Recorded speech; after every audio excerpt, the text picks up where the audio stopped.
Hi guys, how's everybody doing? My name is AustinMaws, and today I wanted to sit down and discuss with you guys Trayvon Martin's case.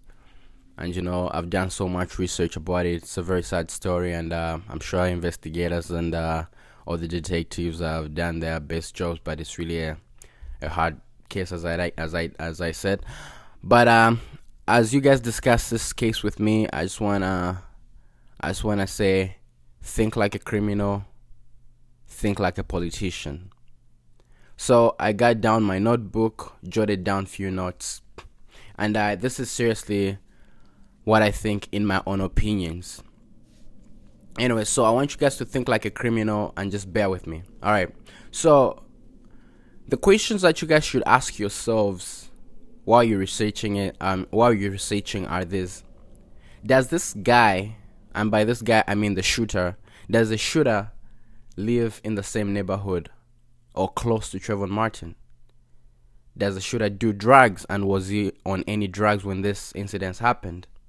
So to catch a criminal, you think like one.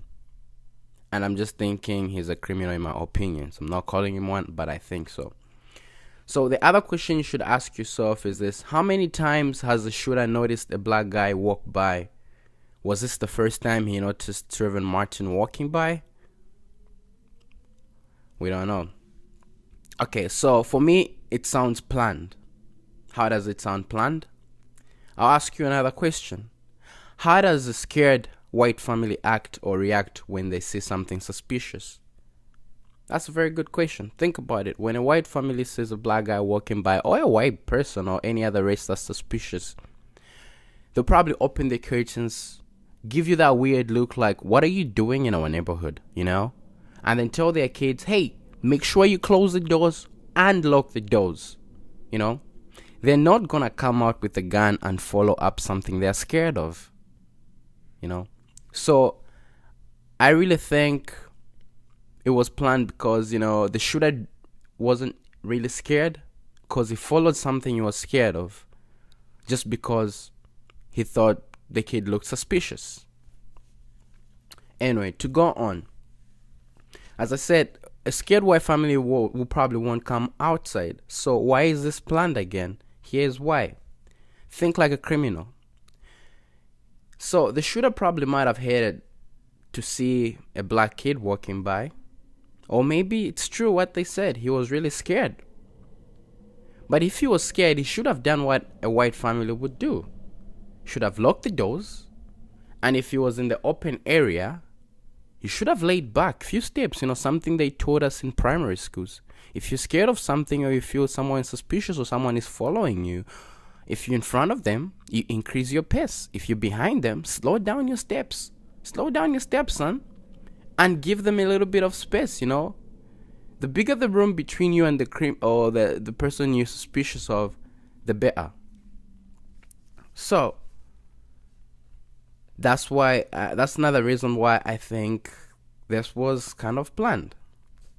So the second reason is that the shooter, he wanted to shoot him, and I think he really wanted to shoot him. Why? Because he got out with a gun and followed the person he's scared of. Now, I already discussed this with you. If you're scared of something, guys, you retreat. You don't follow it up. So, moving on. So, to sound like a good citizen, he knew by grabbing his gun, anything could happen. In preparation for that outcome, he called the police. Now, if you think about it, guys, this is a very smart call for a person planning harm. There's nothing wrong with you grabbing your gun in an expectation for self-defense. But if you give a call to the police, it shows that you're expecting the police to handle that business or to handle what you reported. How many kids have been shot down in the street while neighbors are watching outside and calling the police before the person is even shot, calling the police and reporting to say, I think there's a street criminal going on around the street. They don't come out and get involved in that criminal street or grab their guns and come out unless their lives are put to danger or they are threatened. Then they come out. What do? They call the police. So many people have been shot because neighbors couldn't come out to help them, and they were waiting for the police to come, to come and help them. But this person knew he was gonna go out with a gun. By this person, I mean the shooter knew he was gonna go out with a gun. So he knew anything can happen outside there. So he made a smart call. I'm calling this a smart call because it's a smart call for somebody who's planning harm. And think about it. Think like a criminal. Second thing is that Trayvon Martin is a human too, so he must have seen someone following him and he reacted or he got scared. So Trayvon Martin saw somebody following him, and let's look at this guy. This guy is huge. I don't really believe this guy was scared of a kid, because this guy is big. He looks big. If you look at his face and Trayvon Martin's face on the pictures on the screen, this dude is big. So Trayvon Martin could have been scared. Or maybe it's true to what the shooter said. Trayvon Martin reacted with few punches, beat him down to the ground, and broke his nose. That could be the true story, or not. But okay, listen.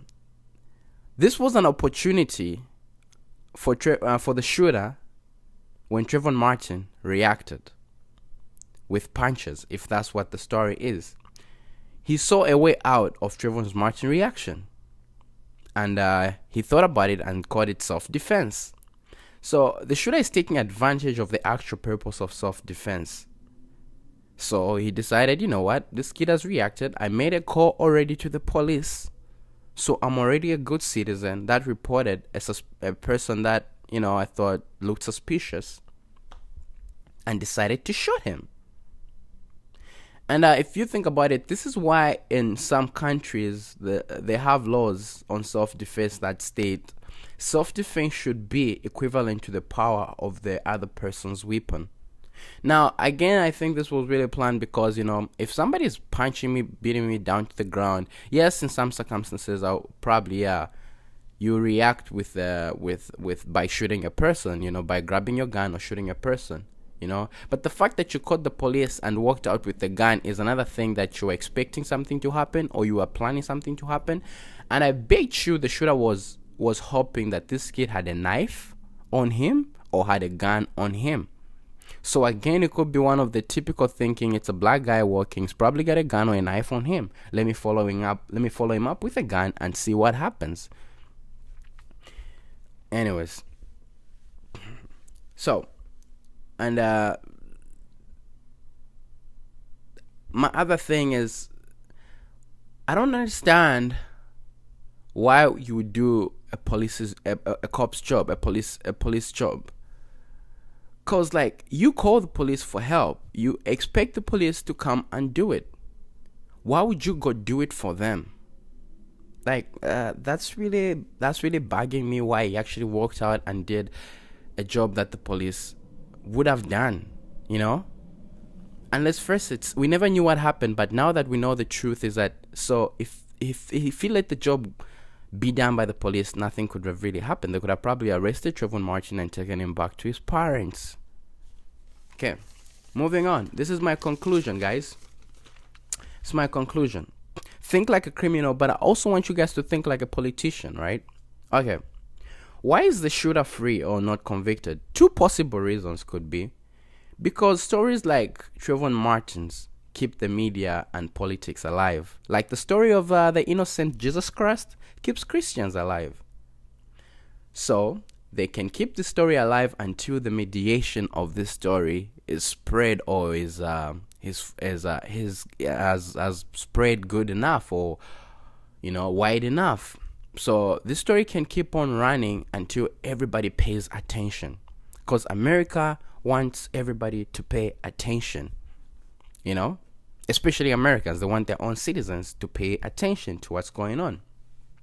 Second reason, stories like Trayvon Martin's, they are sad stories, and let's face it, stories like Trayvon Martin's shape the rules and laws to perfection for future use. So this story can keep on running in the name of politics, because they want to see what people actually think, what the media thinks, what the citizens think, and that way they can perfect the laws, because people who make laws are also human beings. So this story could change the laws in the future. And Trayvon Martin is a hero. Laws, probably now people are sitting down, and thinking about how they can shape the laws in a better way. The story is a sad one, but to a politician, it's also a signal to show that with the crowd involved, or with how many people are concerned right now, America is still on the attention spot. America is live and America is living. I love the States personally, I do, guys, but I would rather live in Canada. I guess that's why I'm here in Canada. Anyways, I wrote a short poetry for Trayvon Martin. It's not a big deal. It's not a big huge poetry sketch, but anyways, this is how it goes. Trayvon Martin, like Martin Luther, rest in peace, like Whitney Houston and Junior Luther. A nigga got shot, his name became hot, and now he lives in me as he lives in you. I guess BIGGIE was right. You nobody till somebody kills you. Stay real, my friends. Stay black, but remember, stay smart. It's been your boy, AustinMaws. Happy Easters.